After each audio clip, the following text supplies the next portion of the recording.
ఆచి చికెన్ మసాలా. తెలంగాణ కాంగ్రెస్ నేతలకు high command good news చెప్పిందా? మార్చి తొలి వారంలో ప్రభుత్వంలో కీలక పదవులు ప్రకటించేందుకు హైకమాండ్ రెడీ అయ్యిందా? ఈసారి రంగారెడ్డి జిల్లాకు చెందిన ఓ నేతకు హైకమాండ్ కీలక పదవి దక్కబోతోందా? ఓ మహిళా ఎమ్మెల్యేకు చీఫ్ విప్ పదవి ఇచ్చేందుకు రెడీ అయ్యారా?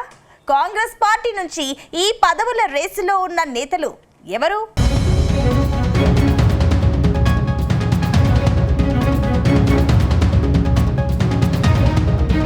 తెలంగాణలో మంత్రి పదవులు, చీఫ్ విప్ పదవుల భర్తీకి హైకమాండ్ గ్రీన్ సిగ్నల్ ఇచ్చినట్టు తెలుస్తోంది. ఇన్నాళ్లు మంత్రి పదవులు దక్కని ఎమ్మెల్యేలు, ఎమ్మెల్సీలకు కీలక పదవులు ఇచ్చేందుకు సీఎం రేవంత్ రెడ్డి రెడీ అయ్యారని సమాచారం.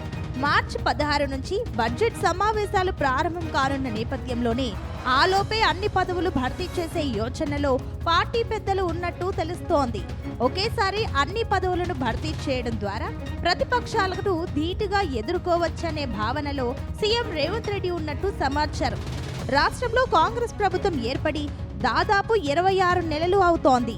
ఇప్పటి వరకు డిప్యూటీ సీఎం, చీఫ్ విప్ పదవుల భర్తీ జరగలేదు. అలాగే 2 మంత్రి పదవులు సైతం ఖాళీగా ఉన్నాయి. ఈ నేపథ్యంలోనే ఢిల్లీలో పార్టీ పెద్దలతో సీఎం చర్చలు జరిపారు. ఆ తర్వాత అన్ని పోస్టులను పార్టీ హైకమాండ్ గ్రీన్ సిగ్నల్ ఇవ్వడంతో నేతలు లాబియింగ్ మొదలుపెట్టినట్టు ప్రచారం సాగుతోంది.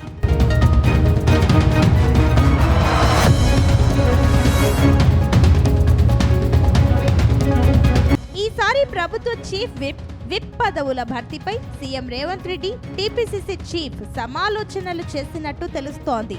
2 వారాల పాటు జరగనున్న అసెంబ్లీ బడ్జెట్ సమావేశాల ప్రారంభానికి వారం 10 రోజుల ముందే ఉప సభాపతి, చీఫ్ విప్ పదవుల ఎంపిక ప్రక్రియను పూర్తి చేయాలని భావిస్తున్నారట.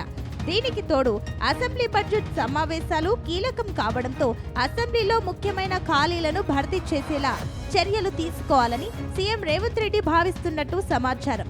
2వ విడత మంత్రివర్గ విస్తరణ సందర్భంగా ఎవరెవరిని మంత్రులుగా ప్రమాణ స్వీకారం చేయించాలన్న అంశానికి సంబంధించి కాంగ్రెస్ హైకమాండ్ సీఎం రేవంత్ కు ఓ జాబితా పంపింది.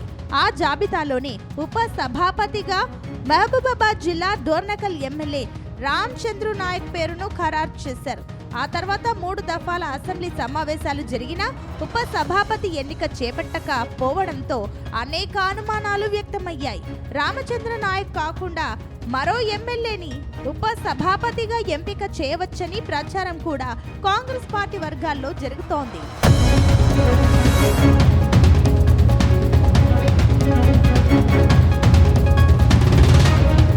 ఇటీవల హస్తినాకు వెళ్లిన సీఎం రేవంత్ రెడ్డికి పదవుల భర్తీపై హైకమాండ్ క్లారిటీ ఇచ్చిందట.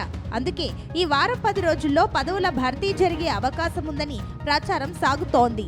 అయితే కాంగ్రెస్ హైకమాండ్ ఒక పదవికి ఒకరి పేరును ప్రతిపాదించగా అందులో మార్పులు చేర్పులు చేయరని ఉప సభాపతిగా రామచంద్ర నాయక్కే అవకాశం ఉంటుందన్న అభిప్రాయాన్ని సీఎం రేవంత్ రెడ్డి సన్నిహితులు వ్యక్తం చేస్తున్నారు. మంత్రివర్గంలో ఉమ్మడి నిజామాబాద్, రంగారెడ్డి జిల్లాల మినహా మిగిలిన 8 జిల్లాల నుంచి మంత్రివర్గంలో ప్రాతినిధ్యం ఉంది. నిజామాబాద్ జిల్లా నుంచి బోధన్ ఎమ్మెల్యే సుదర్శన్ రెడ్డి మంత్రి పదవిని ఆశించారు. ఆయన సామాజిక వర్గానికి చెందిన వారు. ఇప్పటికే సీఎం రేవంత్ రెడ్డితో కలిపి 4 ఉండడంతో సుదర్శన్ రెడ్డికి మంత్రి అయ్యే అవకాశం లేకుండా పోయింది. దీంతో ఆయన్ను కేబినెట్ హోదాతో సలహాదారు పదవిని కట్టబెట్టి మంత్రికి ఉండే అన్ని సౌకర్యాలను కల్పించారు. రంగారెడ్డి జిల్లా నుంచి ఇబ్రహీంపట్నం, పెరిగి ఎమ్మెల్యేలు మంత్రి పదవులపై ఆశలు పెట్టుకున్నారు. వీరిద్దరిలో ఒకరిని మంత్రిని చేసి మరొకరిని అసెంబ్లీ చీఫ్ విప్ పదవిని ఇవ్వాలన్న యోచనలో సీఎం రేవంత్ రెడ్డి ఉన్నట్టు తెలుస్తోంది.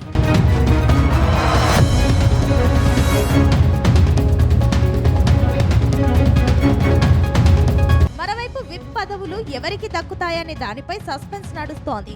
అయితే ఈసారి అసెంబ్లీ విప్లుగా 6గురిని నియమించే అవకాశం ఉందని అంటున్నారు. ఇప్పటి వరకు 4 విప్లలో ఒకరైన ధర్మపురి ఎమ్మెల్యే అడ్లూరి లక్ష్మణ్ కుమార్ కు మంత్రి పదవి దక్కింది.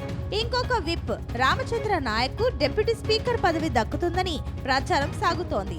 అటు వేములవాడ ఎమ్మెల్యే ఆది శ్రీనివాస్, ఆలేరు ఎమ్మెల్యే బీర్ల ఐలయ్య ప్రస్తుతం విప్ పదవుల్లో ఉన్నారు. ఈ నేపథ్యంలో మరో 4గురికి కొత్తగా విప్ పదవులు దక్కుతాయని తెలుస్తోంది. గత బీఆర్ఎస్ హయాంలో 6 నేతలకు విప్ పదవులు దక్కాయి. ఇప్పుడు కూడా ఒక చీఫ్ విప్, 6 నేతలకు విప్ పదవులు ఇచ్చే యోచనలో ముఖ్యమంత్రి ఉన్నట్టు సమాచారం. ఈ పదవులను ఉమ్మడి నిజామాబాద్, ఆదిలాబాద్ జిల్లాల నుంచి 2 ఎంపిక చేయాలని, ఓ మహిళా ఎమ్మెల్యేకు కూడా విప్గా అవకాశం ఇవ్వాలని భావిస్తున్నట్టు తెలుస్తోంది. జాబితాలో Palakurthi MLA Yashaswini Reddy, Narayanpet MLA doctor Parnika Reddy, Sathupalli MLA Matta Ragamayi పేర్లు ఉన్నట్టు ప్రచారం సాగుతోంది. మొత్తం మీద ప్రభుత్వ పదవులు ఎవరెవరికి దక్కబోతున్నాయి అనే దానిపై 1-2 రోజుల్లో ఒక క్లారిటీ వస్తుందని పార్టీ వర్గాలు చెబుతున్నాయి.